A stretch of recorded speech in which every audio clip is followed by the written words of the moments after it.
Hey Scoli-Scribers, welcome back to my channel, and today I am continuing to share my scoliosis journey from age 12 to 20 on episode 2 of my Scoli-Series. This episode covers 3 points: my thoughts on spinal fusion, my first experience completing a non-surgical treatment program, and discerning and differentiating a good and bad spinal doctor.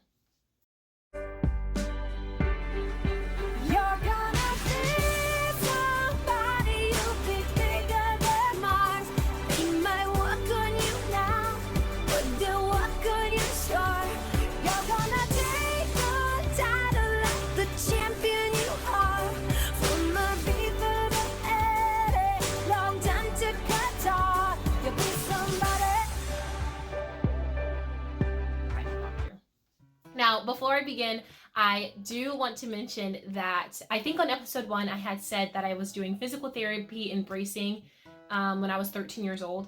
Turns out I was actually still 12 years old in that time frame, so I just wanted to make sure to clear that up for you guys, just in case you're like, wait, she was already 13. After talking with my mom, who's amazing, shout out to moms, she was like, girl, that is not the right timeline. So I was actually 12 going through that. And so by now I'm still 12 years old. I'm not doing any bracing because I'm traumatized from bracing. I'm not doing any physical therapy because that's just not working for me. And so I'm still 12 years old, and I now have like a 46-degree curve. So now I'm in that severe range and in surgery range as well. So by now the doctors were strongly stressing spinal fusion, which is surgery, which moves on to my first point. My mom and I were completely against spinal fusion just because I was so young and I was so active in my extracurricular activities. I think I had just ended, I think, horseback riding, and I was starting to like kind of be more involved in ballet. And so I was like, this is like completely out of the question. But the doctors were really worried because they were saying if she's already in surgery range at 12, it's just going to keep getting worse when she hits puberty and like growth spurts. And so they were like, this is like a really big concern. Like, spinal fusion is the only option for her at this point. But for me, no child should ever have to even think about going through a major operation. That kind of that was my thought process of it, and I was very scared of just the idea in itself. And my mom was on the same boat as me. She was just like, yeah, no, this is not something that we want to do. Now, a pro of surgery, spinal fusion, was that the insurance that we had actually would have covered the whole thing. So monetarily, it was actually the best option. But our decision to avoid it had been very quickly made. Like, just as quickly as the conversation of surgery came up, we shut it down like real quick. Like, we were not doing that at all. This is when my mom decided to research further, and she found a non-surgical treatment program in the States because we were living in Italy at the time. And my first experience with non-surgical treatment had been horrible. It was the end of 2018, and I actually had reached a 56-degree spinal curvature by now. Like, it was getting worse by the minute. So we hopped on a plane, drove to the clinic, and walked in very hopeful that this treatment program would benefit me. I remember the space looking a lot like a gymnasium. It like had like those cushy mats and stuff like that you can kind of connect with like those, like a oversized puzzle piece. And then they did actually have equipment, but it was equipment for the like back and spine. And so that was actually really interesting because that was my first time actually seeing something that wasn't a brace, that was actually meant to counteract a spinal curvature. So that was kind of cool to see the equipment that they had and like weighting that they had. And so actually, when I went there, I had weights. I was given weights, and I think they were about like maybe 12 pounds or something like that. And I remember standing with the weights on me on this like disc, this vibrating disc plate that had like handles so I can like stand up and hold on it. And I remember those exercises, like when I first got on there with the weights on, like actually on my body, it was like physically taxing. Like, I remember that I would like bend my knee to compensate because my knee would be like cramping with pain, and I'm like, oh my gosh, like what is happening? And so I think I do remember that being physically taxing. And then I also was given this thing called an activity suit that was supposed to counteract my spine, meaning like going against the way my spine naturally wanted to curve. So that activity suit was supposed to help that. And I honestly was like, this is great. This is really good, because I'm like, anything to fix my spine, I'm like, this is amazing. As long as I never got put in a brace, I was very content with with trying whatever to try to, fix my scoliosis. Like, I have all these things to try to cure my scoliosis. I have weights, equipment, vibrating things, and I had the activity suit. And so I assumed that once, I left the clinic, I would be cured of it. Like, I really truly did. And I thought that I can go back to normalcy once we left back to Italy. And unfortunately, the doctor enabled my false way of thinking by making it seem like scoliosis was this curable quick fix.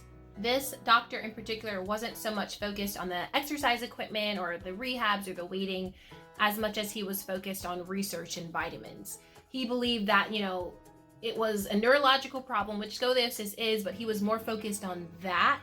And he was like, maybe there was like a type of food that could either worsen or better scoliosis.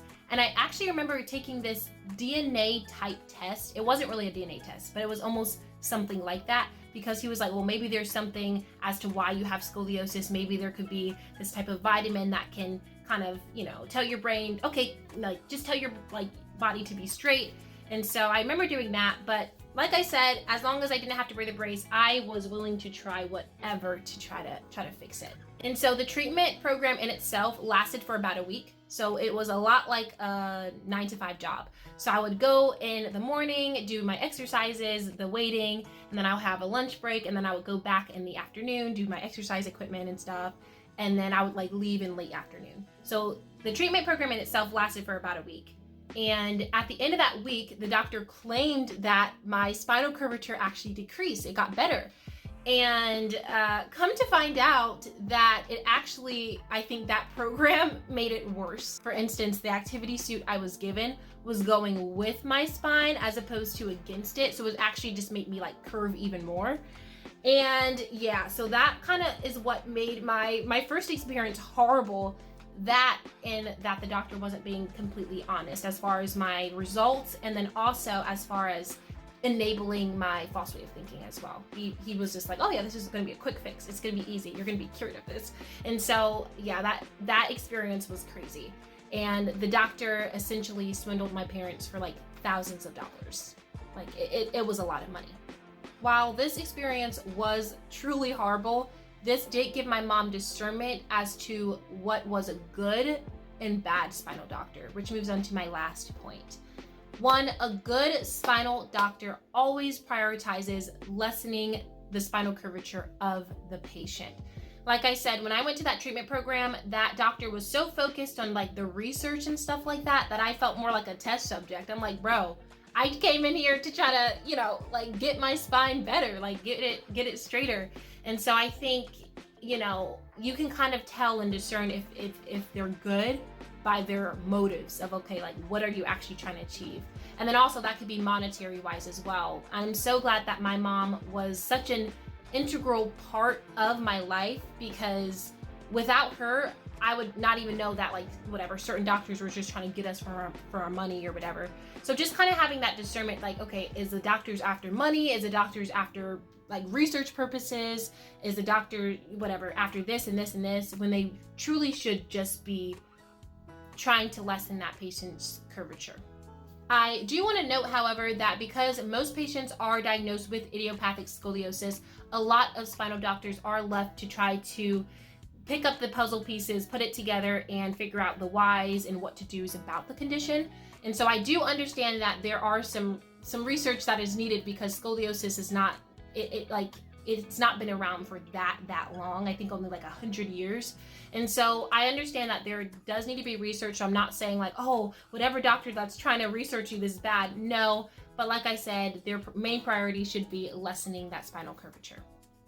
A good spinal doctor will actually be honest and upfront of what scoliosis entails and how much a patient's scoliosis journey will resemble a seesaw. You got your ups and your downs, or tug of war. You think you've gained improvement, but by the time you went back to your next treatment, you realize you've gotten worse. So if more doctors were actually honest about the reality of this condition, instead of trying to just get patients in by saying, hey, scoliosis is a quick fix, we can help you, it would have saved my mom and I a lot of headaches, time, and my parents money. On future episodes of this Scoli-Series, I will be explaining how my scoliosis journey resembled very closely to tug of war. Like you gain some and you lose some, and then also that seesaw vibe too. Like I got my ups and downs. But this does mark the end of episode 2 of my Scoli series, so stay tuned in for more to come. Bye!